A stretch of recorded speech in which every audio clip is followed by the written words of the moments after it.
Reporting live in Sioux Falls from Falls Park, Lincoln High School, Brookings, Del Rapids, Anndrea Anderson, KDLT News. Last Friday night, that 18-year-old Eric Strasser lost his life. If you're attacked from behind, would you know what to do? We'll have tips on how to protect yourself coming up. My official Jack's Bash swag on now. Me and about 25,000 other people will be wearing these all night. Good evening. Thank you for watching KDLT News. I'm Anndrea Anderson.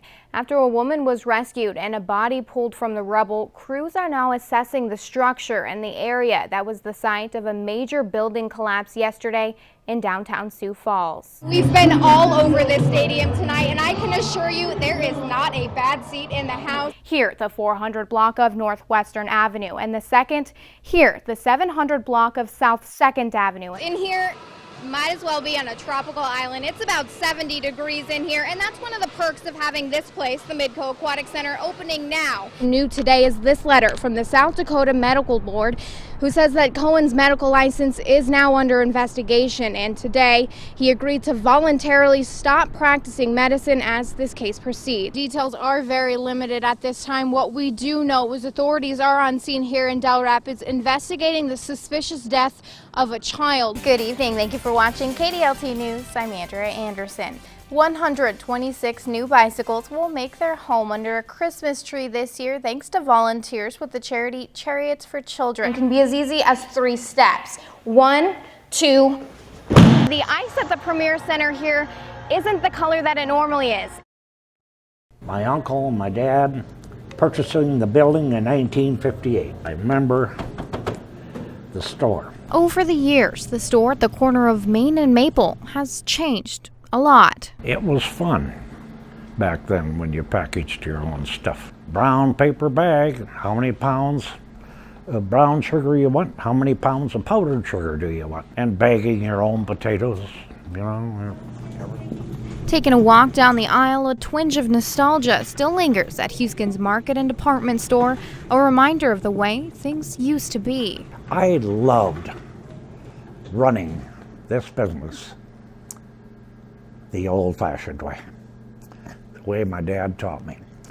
I didn't need machines that multiply and divide, because you do that all here. As the adding machines have updated over the years, a mainstay behind the counter is Betty and Fred. We love it, and I think we did well at it. Yep. In the years we did. We tried. Yep. But we're getting too old to keep up. Too old to keep up, both physically and financially. Small business in small towns is getting to be a very hard thing to make it profitable. After nearly a lifetime in business, I don't know of anything I'd rather have done. No. For over 60 years. Fred and Betty have decided to close for good. It's good to be able to look forward to retirement, but it's hard for me to see my store, my dad's store, and his uncle before him, just getting emptier and emptier. When you talk, you get an echo, you know, because the things are just disappearing off the floor. But more than the business, more than the store, the thing Fred and Betty will miss the most could never be bought. The people. I'm gonna miss the people. That is one thing that's going to be hard for both of us. And while plans for the future are still up in the air. Do a little traveling, you know. So, don't know. One day at a time. Yep. The Houston's hearts will stay on the corner of Maple and Main. I hope I can just find a bench somewhere on Main Street so I can just sit there and talk to all the people that used to come in here and, you know, and say howdy, you know. This all came about after we received an email to our newsroom. It was from a man who stayed at a Sioux Falls hotel this past summer, and while he was there, he says he found out some very disturbing information that 3 registered sex offenders were living in the same hotel he and his family were staying in. I found out while I was staying there, yes. How did that make you feel? Somewhat in shock that a business owner would be that careless, first of all, with his other patrons, but then also, you know, as a patron that is brought blindly into the situation, actually very misled. Stephen Adams and his family stayed in the Super 8 on 10th Street in Sioux Falls this past June. Adam says he noticed people seemed to be living there and not just as temporary guests, so he decided to do some research. He looked up the hotel's address in the state's sex offender database and discovered 3 registered sex offenders were living in the motel. We did the same search, and while the 3 no longer appear to be living there anymore, there are a number of registered offenders living in extended stay hotels and motels throughout Sioux Falls. Yes, I do know who they are. I don't have problems with either one of them, no. There are 2 registered offenders living at the Arena Motel. Dwayne Ernest Hauser is registered as living in room 24. He was convicted in 2011 of felony sexual contact with a minor under 16. Mean Van Deen lives in room 48. He was convicted in 1998 of sexual assault.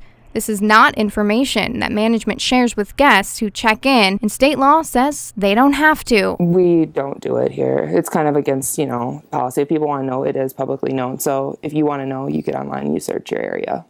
A search of the area revealed 6 offenders are currently living at the Sioux Falls Inn. 5 have registered their address at the Deluxe Motel on 12th Street. The Rushmore Motel is home to 4 registered sex offenders, and it is legal for them to live there. A registered sex offender by state statute can reside anywhere just so long as it's not within 500 feet of a school, park, playground, or pool. Detective Ron Harris is tasked with keeping track of sexual offenders' information, including their address, employment, and vehicles, all of which, including detailed description of an offender's crime, is listed on the South Dakota Sex Offender Registry. It's a good place to look if you plan on staying anywhere other than home. So it's basically a self-initiative to find out who's around you. No one's going to come knock on your door and say, someone lives next door. And some of the hotels and motels that I spoke with, management said they didn't even know they had offenders registered as living there, which makes the registry all that more of a vital tool to anyone who plans on doing some traveling or anyone who may have family coming in to visit. Okay, we are in Rock Rapids right now, and we are about less than 30 minutes out for the start of the caucus, and I'm kind of wondering if we're going to need more tables here. This is the Republican side, and it's filling up rather quickly, as you can tell. So we are on the Democrat side now, and we are in the same building. They're both caucusing in the same room, but there is a divider here. I am squeezing through, as many people are, trying to get through this line backwards. So some good news, at least for the Republicans here, because the line isn't quite out the second door, which is good because it's pretty cold out here. So hopefully the fire marshal isn't here, because I believe we are over capacity in this room, and there's actually so many people that they ran out of seating. People are now going into the kitchen. So we are on the Dem side now, and a little quieter. They're giving speeches over there, so there's a lot of people sitting down. And I'm being told that there are 6 undecided voters, which means they don't know if they want Bernie or Hillary, and so there's some persuaders over here that are trying to convince these undecided to go with either Bernie or Hillary. Hey guys, how old are you guys? 13. And why'd you decide to come out today? Because we thought a fight would be fun. Okay, I'm back on the other side of the room because my phone was dying and I needed to charge it. But as you can see behind me, way over here, these are all the people that are counting votes. And so we have the first 3 in Precinct 7, Ted Cruz, Marco Rubio, and Donald Trump. Votes. The next precinct, In second place, Marco Rubio with Ted 51. Cruz, Marco Rubio. Third Tie place, for third, oh, there's a tie for Donald third. Trump with 32, and Ben Carson. Trump and with Carson. 40. All of the votes have been casted and counted, and a lot of people are leaving the room. Is probably looking how it looks like when we first entered. And these 3 have been through the whole process. What'd you guys think? It was okay. It was okay. They said it was okay. It was your first caucus? Yeah. It was their first Are you going to come to more? Yeah. Okay, well, there you have it. We're reporting in Rock Rapids. This was the Lyons County caucus.